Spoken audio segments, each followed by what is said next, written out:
好多婚姻痛苦嘅根源，其實唔係出軌或者窮，而係個男人根本冇真正離開過佢原生家庭。好多人以為自己嫁咗個男人，點知原來係嫁咗入一個家族，而佢呢從來都冇諗過要為你起翻道牆。呢個唔係孝順問題，係成個系統有問題。一個心理上仲未戒奶嘅人係起唔到新家庭嘅防火牆㗎。點解？因為佢個情感戶口從來冇轉過名。阿爸阿媽嘅需要永遠行先，老婆嘅感受永遠可以讓路。你以為佢只係孝順，其實佢係將段婚姻嘅話事權雙手奉上俾咗原生家庭。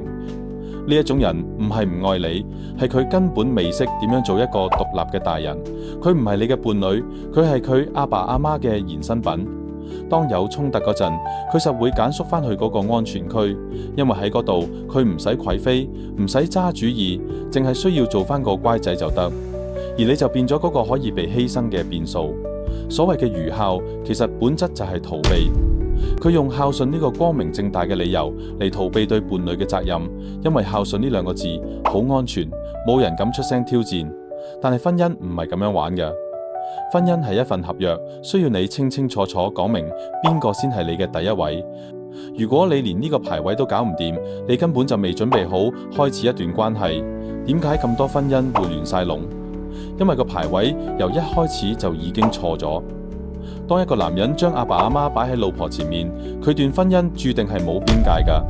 你嘅私隱會俾人入侵，你嘅決定會俾人否決，你嘅尊嚴會慢慢被磨蝕，而佢呢仲會覺得你唔識做人。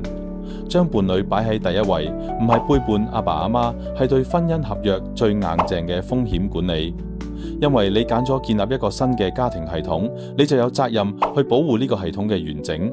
孝順父母同愛錫伴侶從來都唔係對立㗎。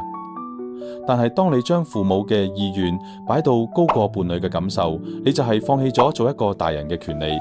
所以揀對象嘅時候，睇真啲，佢係咪真係大個仔大個女？唔係睇佢幾多歲，係睇佢有冇能力劃清界線，有冇膽量講明個排位。如果冇你嫁嘅唔係一個男人，係一個永遠都大唔透嘅細路。